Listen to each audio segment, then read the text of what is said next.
Gucci walk in the damn studio, bro, with his people, to Draco's. The fucking footage is going to show Pooh Shiesty had one on him, Big 30 had one on him. Only person who really gonna escape from this is the Pops. The Pops did not want none of this to go on. Nigga like this, bro. Gucci look at the dad like, the Pops just head down. You can't tell your son nothing right now. Your son the number one right now. You gonna sign this? Sign the damn papers. And we need that. Wedding ring. Watch. Come up out that. One of the biggest names in rap history, a man who built an entire empire from the ground up, got robbed at gunpoint in a recording studio by his own artist. And that's not even the craziest part, because Pooh Shiesty's dad helped plan the whole thing. Music Big 30 was there blocking the door so nobody could escape. They flew a whole crew from Memphis to Dallas Music specifically for this operation. And when it was all over, they posted the stolen Rolex watches on Instagram. Bro, I am not even lying. But here's what y'all need to understand before music we get into it. This wasn't random. This wasn't just some beef that popped off. According to the DOJ, this was a calculated, coordinated setup. And to understand why Pooh Shiesty allegedly put a gun in Gucci Mane's face, we got to go back and break down everything that led to this moment. Stay until the end, because the evidence the feds have on these guys, that's where it gets actually insane. Let me break it down for you real quick, because some of y'all might be sleeping on how big this actually is. Gucci Mane, real name Radrick Davis, music is not just a rapper. He is one of the founding fathers of trap music. The man launched more careers than almost anyone in Atlanta history. Waka Flocka, Young Thug, Music Future, Migos, all of them have credited Gucci Mane as a blueprint. He built his 1017 Records label from scratch, went to federal prison himself, came home, got clean, got in shape, got married. Andre built his entire brand into something even bigger. That second music chapter for Gucci, that's where Pooh Shiesty enters the picture. Around 2020, Gucci Mane was on a mission to rebuild 1017 Records with new talent. He had an eye for raw, authentic energy, music, and when he heard a young rapper out of Memphis named Lonnie Williams Jr. going by Pooh Shiesty, music, he knew immediately what he had. Pooh Shiesty had been grinding independently, no label, no cosign, just Memphis energy and internet streams. But it was real, it was catching, and Gucci recognized it. So in April 2020, Gucci Mane signed Pooh Shiesty to 1017 Records, a joint venture with Atlantic Records. And what happened next? That's where the story goes from a regular come-up to something that nobody saw coming. And what if I told you that within 6 months of signing Pooh Shiesty, he had a top 15 record on the Billboard Hot 100? No cap. November 2020, he drops Back in Blood featuring Lil Durk. It hits number 13. Then he gets featured on Spot M. Goddam's Beatbox 2, peaks at number 12. 2 top 15 records in his first year signed. Then in February 2021, he drops his debut tape, Shiesty Season. It debuts at number 3 on the Billboard 200 as a debut from a 20-year-old from Memphis, who a year earlier had zero major label backing. Chat, are we surprised Gucci wasn't trying to let this man out of his contract?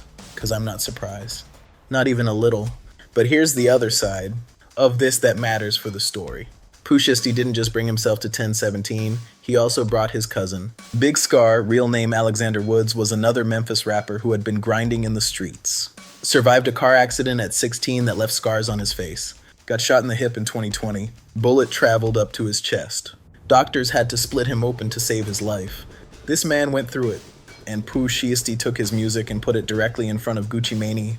Gucci heard it and signed Big Scar immediately. So now you've got Pooh Shiesty putting on his cousin.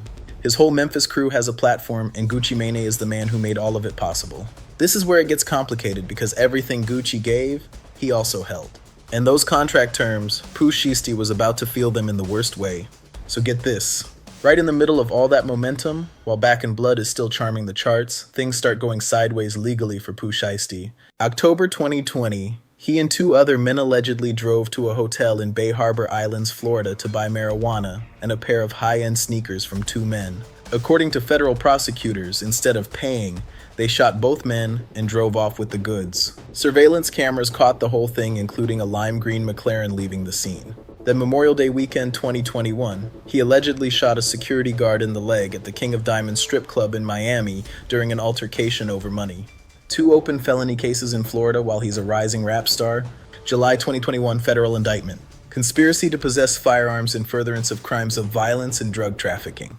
A potential life sentence hanging over a 21-year-old rapper with 2 top Music 15 records. January 2022, he takes a plea deal, pleads guilty to 1 count of conspiracy to possess firearms, gets sentenced to 63 months in federal prison. He goes in at 22 years old, his career on pause, his fans waiting, and his 10-17 contract still very much in effect. Bro, that's actually crazy when you think about it. He's behind bars, can't make music, can't tour, can't earn. And Gucci Mane still owns a major piece of his masters and his deal. The contract doesn't pause when you go to prison, it just sits there waiting. And while Pooh Shiesty was sitting in a cell, something happened on the outside that changed everything. Y'all are not ready for this part?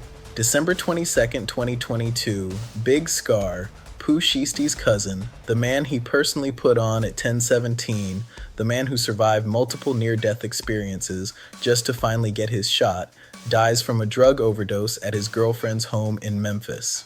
He is 22 years old. Pooh Shiesty is in federal prison when this happens. Can't be at the funeral, can't be there for the family, just sitting with that grief from behind bars. And then the story coming out of Memphis goes viral, and it is not pretty for Gucci Mane. Big Scar's brother, Quez Ruthless, goes live on Instagram and says Gucci promised to cover the funeral costs and then blocked the family when they called to confirm. He said Gucci told them he couldn't pay for the funeral because his wife's birthday was coming up. Oh my god, bro. But wait, that's not even the part that really hit different on the streets. Music Quez also said on that live that Gucci Mane asked for the 10-17 chain back. The chain music he gave Big Scar when he signed him, his artist just passed away. Body's not even in the ground, and allegedly the first order of business was getting the chain back. Big Scar's sister Alexandra confirmed it on social media. Said yes, he asked for the chains back. Said the chains were staying with the family. Now Gucci's team disputed the funeral story. His wife posted receipts showing $20,000 paid to the funeral home, but the total cost was $60,000. And the chain conversation. That one stuck. On the streets in Memphis Music and in a federal prison cell where Pooh Shiesty was sitting with nowhere to go and nothing to do but think. Music, that's his cousin, his blood, the rapper he vouched for. And in the week of that man's passing, the main conversation allegedly became jewelry and funeral expense disputes. No cap. If you're already feeling some type of way about your contract, and then you hear about how your cousin's family got treated, that changes how you see a person. That changes what you're willing to do when you finally get out. Fast forward to October 6th, 2025. Pooh Shiesty walks out of federal prison after serving over 3 years. He's 25 years old and he's hungry. The rap game kept moving without him, but his name still carried weight. He's placed in a residential reentry program in Dallas, Texas. Ankle monitoron, home detention conditions active. He cannot leave without authorization, cannot possess a firearm, cannot commit another crime. Any violation and he goes right back to finish the rest of his sentence, plus whatever new time gets added. December 2025, he drops FDO, meaning first day out. It debuts at number 22 on the Billboard Hot 100. Chat, are we surprised? His very first song back and it charts immediately. The fan base is still there. The momentum is real. But here's where it gets crazy. Despite that chart performance, despite the proof that he's still a commercially viable artist, he is still locked into his 10-17 deal. And according to everything the DOJ laid out, Pooh Shiesty wanted out of that contract badly. Years in prison feeling trapped under terms he agreed to when he was a teenager. Watching Hiskasan's family go through drama with the label, coming home to find Gucci still holding all the cards. He wanted freedom, and he allegedly decided to get it himself. This is where it goes from a music industry story to a federal kidnapping case. So get this. According to the DOJ, the plan didn't just involve Pooh Shiesty. His own father was allegedly in on it from the beginning. Lonnie Williams Sr., the man who founded Mob Ties Records in Memphis, the man who rapped as Mob Boss and brought his son into studios as a child, is accused by federal prosecutors of helping plan and execute the entire operation. He allegedly rented the car the group used to move around Dallas. Father and son coordinating a kidnapping together, I kid you not. Then there's the crew. Cell phone records and license plate reader data show multiple defendants traveling from Memphis to Dallas together in the days before January 10th. These people didn't just show up. This was organized movement, coordinated travel, a crew assembled specifically for this. Music. And then there's Big 30, real name Rodney Lamont Wright Jr., childhood friend of Pooh Shiesty, also from Memphis. They grew up together, made neighbors together, are as close as it gets in this industry. But music, here's the thing. Big 30 is signed to Moneybagg Yo's Bread Gang label, not 10-17. He has zero personal beef with Gucci Mane. No contract dispute, music, no grievances, nothing. He was there for one reason only, because his brother from Memphis Music called him. Y'all seeing this? A man with his own career, his own momentum, completely outside of this situation, and he shows up anyway, because loyalty. That loyalty is about to cost him everything. So you've got the father coordinating logistics, you've got Memphis members making the drive, you've got Big 30 ready to move, and you've got Pooh Shiesty on an ankle monitor, on home detention, not supposed to leave, not supposed to touch a firearm, getting ready to walk into that studio. January 10th, 2026, Dallas Music, Texas, a recording studio. Gucci Mane and two other music industry professionals travel to Dallas for what they believe is a contract discussion with Pooh Shiesty. This is presented as a legitimate business meeting. Pooh Shiesty himself arranged it, framing it as a conversation about his recording contract terms.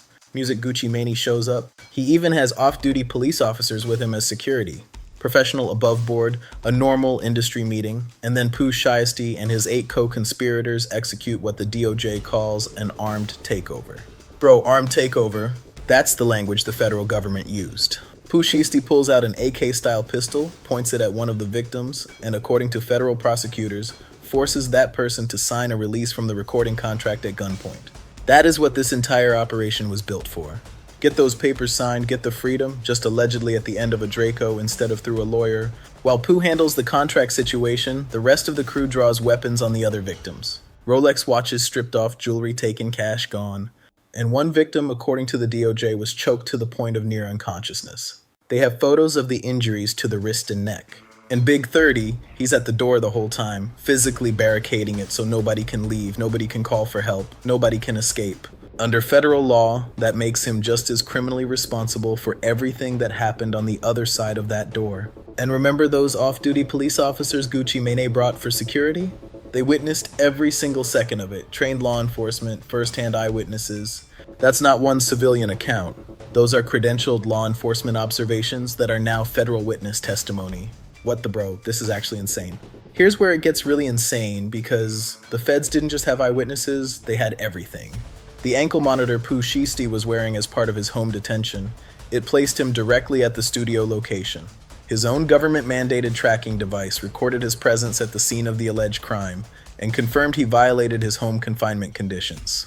No cap, that might be the wildest detail of this entire situation. The monitor that was supposed to keep him in line became one of the main pieces of evidence against him.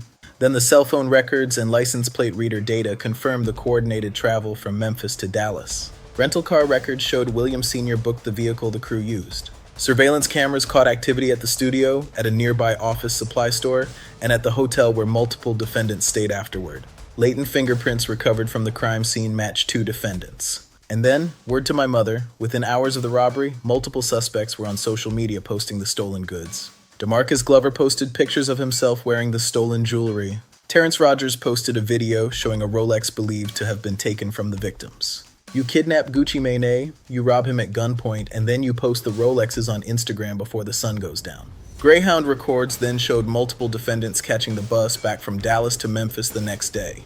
They took a Greyhound home after robbing one of the biggest names in rap. Those bus records are now federal evidence. Chat, I genuinely cannot make this up. April 1st, 2026, FBI and DOJ coordinate simultaneous takedowns across 3 cities. In Memphis, agents raid the Williams family home in Cordova, Tennessee. Lontrell Williams Sr. is taken into custody there. The father, the alleged planner, arrested at the family house. Pooh Shiesty is arrested in Dallas, the same city where he'd been placed in his residential re-entry program. The man was supposed to be finishing his transition back to normal life. Instead, he got arrested in the city his ankle monitor had been tracking him in for months. Big 30 arrested, 6 other co-conspirators picked up across Dallas, Memphis, and Nashville. 8 of 9 in custody in one day. The 9th, Terrence Rogers, still at large at the time of the press conference. And the charges? Kidnapping, armed robbery, conspiracy. Every single person involved faces up to life in prison upon conviction. Life. Pooh Shiesty had previously avoided a life sentence by taking a plea deal on his earlier firearms case. Now he's looking at potential life again, at 26 years old, 6 months after walking out of prison, while still on his ankle monitor. U.S. Attorney Ryan Raybould said it directly at the press conference. This case music should serve as a warning to others who believe that using violence and intimidation tactics to rob others in our community is a viable way to conduct business. Music.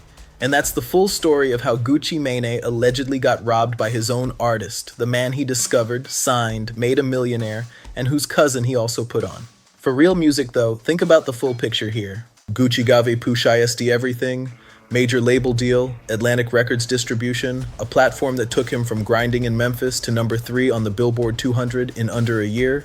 He even signed Pooh's cousin off Pooh's recommendation. And according to the DOJ, Pooh Shiesty's response to feeling stuck in his contract was to fly his Memphis music crew into Dallas, recruit his own father as a co-conspirator, recruit Big 30, who had absolutely nothing to do with any of this, and walk into a studio meeting with an AK-style pistol while wearing a government ankle monitor. Big 30 had his own career, his own lane, his own future. And because he showed up for his brother, he is now looking at life in a federal prison. The name has always been Shiesty. His own late brother gave him that name because he felt it described exactly how Pooh moved through the world. And Gucci Mane, one of the most street experienced figures in the history of this industry, signed that man and put his career in his hands. Some lessons cost more than any recording contract ever could. If you learned something new today, gang, hit that like button and subscribe.